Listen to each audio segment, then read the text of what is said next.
이 온 가족이 통장을 하나를 각자 통장이 있긴 하지만 통장 하나를 파가지고 거기에는 각자 생활비 외에 한 명 우리 그 뭐 그 개 품앗이 개 한다 그러죠. 그런 식으로 한 통장에 돈을 계속 때려 넣는데요. 그러니까 형제들이니까 또 가능한 것 같아요.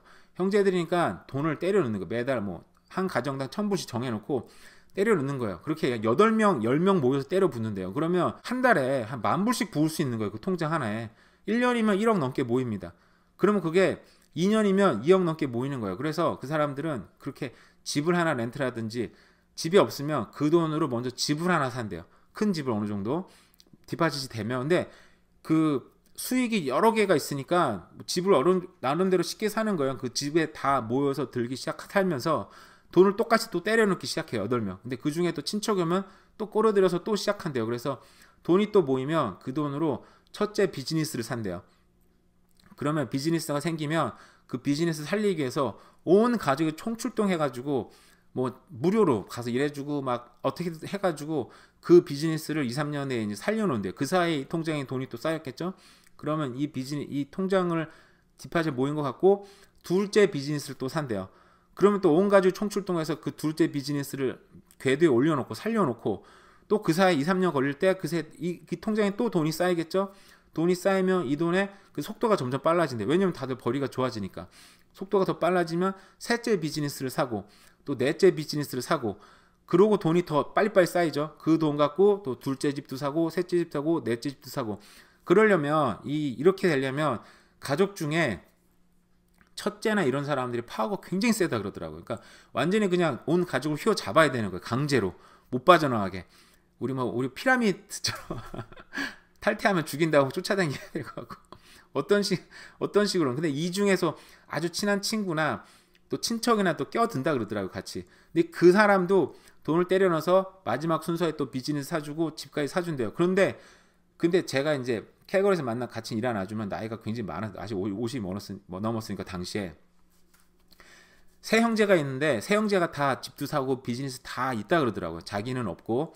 근데 자기는 이제 비즈니스는 할 줄 모르고 그냥 일을 해서 집은 콘도는 자기 샀다 그러더라고요. 근데 그 통장에 돈이 모이는 속도가 너무 많아서 빨라서 이 사람들이 다 이제 바빠졌잖아요. 그래서 새로운 비즈니스 하긴 그렇고 그래서 그 통장이 모일 때마다 콘도를 또 하나씩 사더라고요. 보니까. 그 저랑 만나가지고 맨날 콘도 어디 사면 좋을 것 같아. 이제 그때 여기가 좋을 것 같아. 시간 남으면 이제 앉아서 컴퓨터 들고 둘이 막 그런 얘기 많이 했었었는데 그런 식으로 이제 그래서 야 이게 다 인디언들이 그렇게 하는 거 아니겠지. 그래서 제가 만나는 인디언들 몇 명씩 얘기를 해보니까 그렇게 하는 사람들이 많다 그러더라고요. 그래서 그렇게 하는 게 아직 모든 사람이 하지는 않겠지만, 그러니까 그게 가능한 게 한국 사람들이 이게 못하죠. 근데 한국 사람들이 뭐 제가 좀 듣기 싫어하는 얘기가 한국 사람들은 이기적이고 한국 사람이 헐뜯기 좋아하고 맞기는 맞는데 저는 한국 사람들이 태성이 뭐 성격이 그래서 그런다기보다는 한국 사람들이 이렇게 할 수 없는 게 뭐 모이면은 어느 중국 사람들은 모여서 비즈니스 하고 뭐 서로 막 도와주고 상부상조하는데 한국 사람은 그게 안 돼.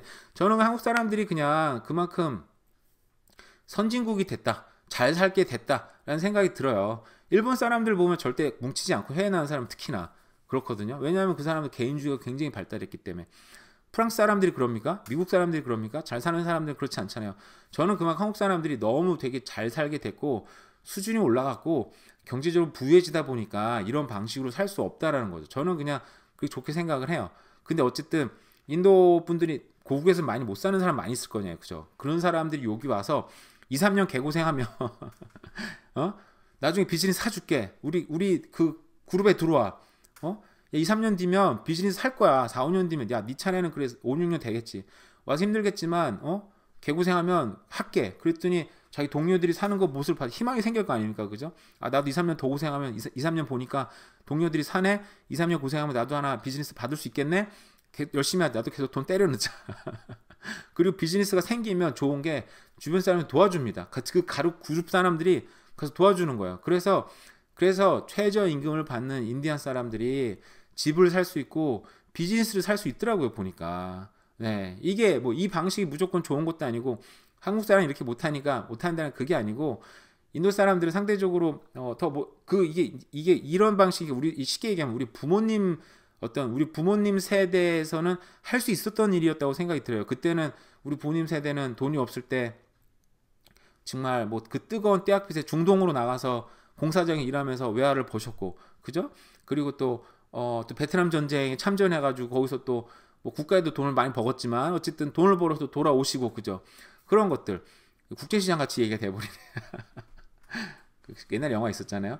자, 어쨌든 제가 볼 때는 이제 딴 얘기는 아니었고, 그냥 인디언 사람들은 이 정도로 해서 이제 비즈니스를 장악을 하고 나아가고 있다. 밴쿠버에 앞으로 향후 뭐 2년 3년 동안 제가 볼 때는 임대료의 상승과 그리고 집값 상승이 동시에 일어나는 상황이 나오지 않을까, 그런 게 좀 보이는 것 같아서 거기에 관련된 얘기를 하도록 하겠습니다. 물론 저는 경제 전문가도 아니고 뭐 전문가 전혀 없어요. 그냥 방구석 유튜버일 뿐입니다.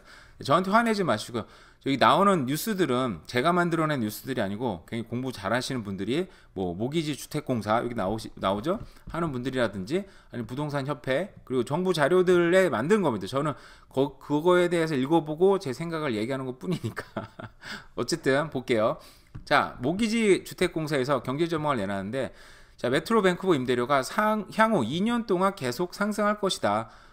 지금 우리가 지난 몇 년 동안 임대료 상승이 계속 겪어왔던 일이에요. 그죠?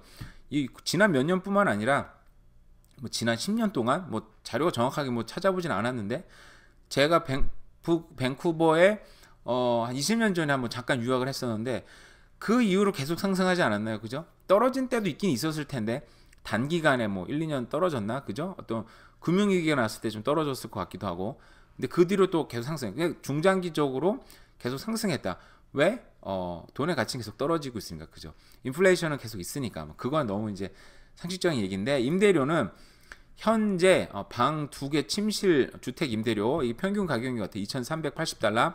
밴쿠버는 아닌 것 같고, 밴쿠버는 훨씬 더 비싼 것 같은데. 그죠?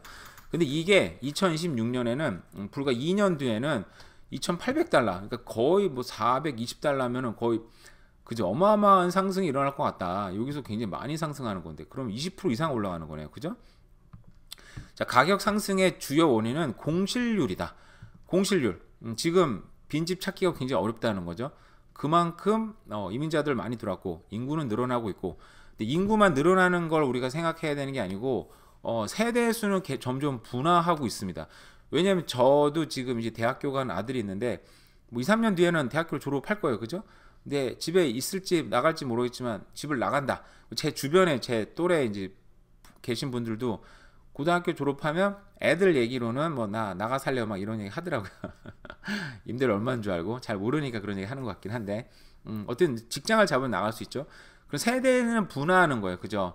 그런 집에 나가는 순간 얘네들도 자기가 뭐 몸 누일 장소, 고개를 바닥에 붙일 장소는 필요한 거예요. 그러면 렌트겠죠. 집을 살 수는 없으니까 당장. 그러니까 렌트가 굉장히 힘들다. 근데 이게 지금 1%래요. 1%. 그러니까 수요가 엄청나게 많은 거죠. 근데 공급이 늘어나야 되는데, 요즘에 정부에서는 지금 공급을 줄이는 정책을, 제가 볼 때는 이거 반발하시는 분들 많이 있는데, 뭐 집주인들 압박하고 투자하지 못한, 렌트를 누가 줍니까? 여기 아파트먼트 운영하는 회사도 많이 있는데 개인들도 임대를 많이 줘요, 사실은. 근데 그런 개인 임대들이 주인들 압박해서 기분 나쁘고 앞으로 뭐 돈도 못 벌 것 같은데 내가 왜 임대 왜 줘? 이런 식으로 임대 공급 자체가 줄면 수요는 지금 사실상 어마어마하고 계속 늘어나고 있는데 대안이 없죠. 임대료 상승밖에 저는 대안이 없다고 봐요. 여기도 설명이 나오네요, 보니까. 자, 보고서는 기존 임차인이 임대시장에서 제한된 대안, 선택의 여지가 없다는 거예요. 예, 뭐 집을 사든지 렌트를 계속 하든지 해야 되는데 렌트는 계속 오르는데, 그럼 다른 대안이 뭡니까? 집을 사는 것밖에 없어요. 근데 집값 상승은 또 어떻게 보면은 그냥 시간 문제일 뿐일 것 같다라는 생각이 좀 들긴 드는 거죠. 다행히 유학생 유입을 좀 줄이긴 했다지만 얼마나 이게 충분하겠습니까, 그죠? 자, 주택건설은 저는 뭐 어떤 자료 통계를 얘기하는 거 아닌데, 여기는 모기지 공사에 낸 자료니까 뭐 정확할 거라고 봅니다. 주택건설을 계속 감소를 지속하다가 2025년 내년이죠, 반등해서 2026년에는 기록적인 수준에 도달할 것 같다. 그러니까 2026년까지는 일단은 공급이 없다는 얘기네요, 그죠? 그러니까 2026년에 건설이 기록적인 수준에 도달하면 저거는 분양이 이제 2017년이나 2018년에 되는 거잖아요, 그죠? 그러니까 지금 당장 향후 한 2, 3년 동안에는 수요는 높은데 주택 건설도 감소가 지금 계속 지속될 거라는 거 통계에 나온 것 같습니다. 그죠? 확실하게. 근데 이것도 예측일 뿐이지 불확실하다. 그죠? 왜냐하면 높은 토지 및 건설 비용과 자금 조달의 제약으로 인해 일부 다가구 주택 프로젝트의 진행이 어려워지고 있다. 이게 현 상황입니다. 그죠? 왜냐하면 디벨로퍼들도 돈을 꼬아야 돼요. 모기지를 받아야 되는데 모기지가 높다 보니까 소위 말해서 이제 돈을 못 버는 거, 마진이 없는 거죠. 그러면은 저번에 누가 얘기했어요. 마진이 없어지면 부동산은 디벨로퍼들이 건설을 못 합니다. 뭐 하고 싶어도 못 하는 부분이 있겠죠. 그럼 당연히 공급은 줄어들고 있고 앞으로 2, 3년 동안 나온다고 통계 자리 나오는 것 같아요. 어떤 분이 그러시더라고요. 그러면 장사하는 사람들이 망하면 망한 거다. 근데 집은 달라요. 그 식당을 운영하는 사람이 망했어. 그 식당 안 가면 되죠.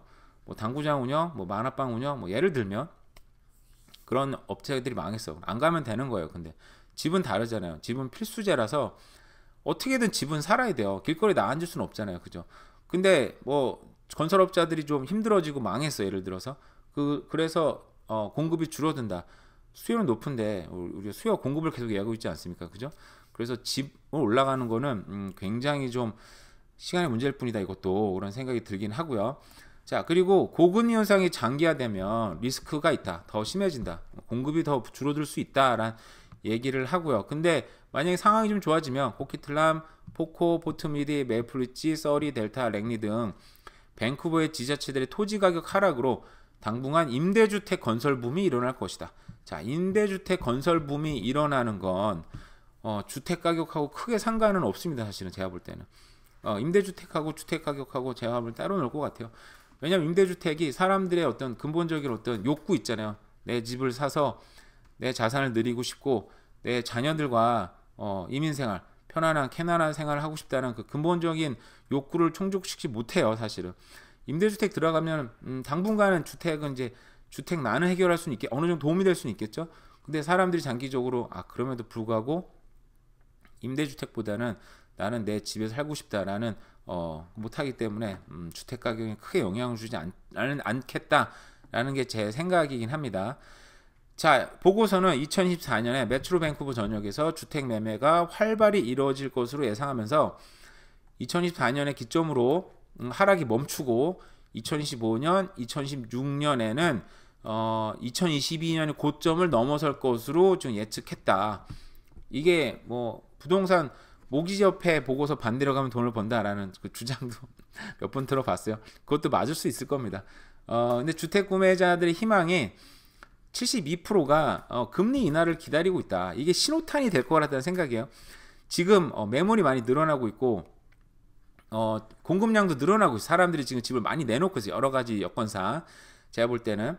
근데 어쨌든 응답자의 72%가 내가 대출 금리가 떨어지면 내가 시장에 들어간다. 이게 지난해보다 4%나 늘어났다고 합니다. 그러면 금리 인하가 언제 되냐?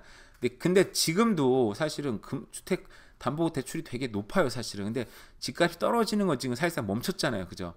근데 이렇게 금리가 여전한데도 일단 집값 하락을 멈춘 상태고 저게 신호탄이 될 뿐이지. 지금도 사람들이 이제 앞으로 떨어질 거니까 지금 비싸지만 살 수 있는 사람들은 제가 볼 때는 사고 있다는 생각이 드는데, 그러면 이제 언제가 될까? 캐나다 금리 인하는 언제가 될까? 이게 굉장히 중요한 일이잖아요. 그죠? 제가 볼 때는 그냥 제 생각에는, 저 전문가 전혀 아니에요. 제 얘기 믿을 필요가 없어요. 근데 제가 볼 때는 금리 인하는 좀 되게 어렵지 않나? 왜냐하면 물가가 여전히 좀 거센 입장이라 현실적으로 느껴지는 물가는 고기값도 굉장히 여전히 비싸고, 그죠? 그리고 가스는 너무 비싸. 오늘도 아침에 207인가 막 그러던데, 그죠? 그게 그나마 떨어진 거예요. 왜 국제유가는 5일째 떨어졌는데 기름값 아직도 안 떨어지고 있어요? 떨어질 때는 되게 늦게 떨어지고 맨날. 자, 맥클램 총재가 얘기했으면 이게 되게 현실적인 얘기인 것 같아요. 자, 캐나다 금리는 미국과 크게 벌어질 수가 없다. 지금도 뭐 0.25에서 0.5 차이가 난다고 보는데, 만약에 지금 요거보다 더 벌어지면 캐나다에 있는 자본들이 캐나다에 있을 이유가 없죠. 왜냐면 미국 가면 쉽게 말하면 미국에서 은행에 넣어놓으면 뭐 지금 뭐 5% 이상 받을 수 있는데 캐나다 금리가 떨어져서 예를 들어서 4% 떨어졌어. 그러면 예를 들어서 양쪽이 1% 이상 차이가 난다. 그러면은 뭐 사실 여기서 뭐 100만 원, 200만 원 뭐 은행에 넣어놓는 건 사실 의미가 없잖아요. 그러니까 소위 말하는 큰 자본들 막 몇백억, 몇천억 혹은 뭐 몇 조 단위의 그런 자본들이 미국으로 넘어가야죠. 근데 그 사람들은 1% 차이여도 돈이 소위 말해서 그 마진이 어마어마하게 벌 수 있는 사람들인 거잖아요. 그런 사람이 아니고 그런 회사들 자본들이 남아갈 수 있다 보니까 그렇게 되면 뭐죠 이게 다시 무역 및 경제 전반에 영향을 줄 수가 있으니 그러니까 미국이 떨어져야지 우리 떨어뜨릴 거야라는 거를 이제 우회적으로 돌려 이제 얘기를 한 거잖아요, 그죠? 그럼 다시 또 그럼 미국은 또 언제 금리 인하할까 이제 근데 캐나다는 압박이 심합니다 지금 여러 막 업체들이 뭐 이런 데서 금리 떨어뜨려야 돼 막 얘기를 해요. 근데 이게 제가 볼 때는 10월 전에는 그래도 가능성이 그나마 보이는 게 총선이 있습니다.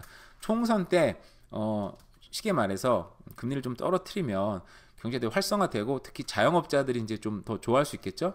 그리고 뭐 금리 때문에 고통받는 사람들 우리 정부에서 또 금리를 좀 떨어뜨려 줬구나라는 그걸 자랑도 할 수 있는 상황인데 어쨌든 현실적으로 매클럼 총재는 미국과 같이 가야 돼. 우리는 이거 쉽게 못 떨어뜨릴 것 같다라고 얘기를 했는데 자, 캐나다는 어쨌든 연말까지는 좀 4.25로 떨어지지 않을까 뭐 이런 얘기를 막 나오고 있는데 그럼 중요한 게 이제 미국은 언제 떨어지냐.